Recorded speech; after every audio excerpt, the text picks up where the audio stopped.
ওরে কেমন করে ঘুমাও তুমি,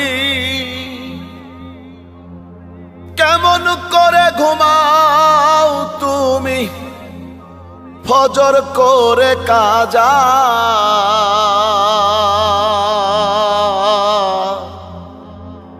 এমনও তো হতে পারে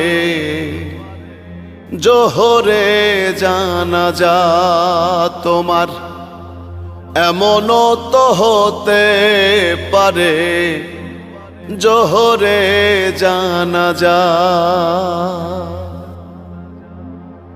মুসলিম হয় না জন্ম নিলেই মুসলমানের ঘরে, কাফের মুমিন তফাতটা হয় সালাতের উপরে। হে মানুষ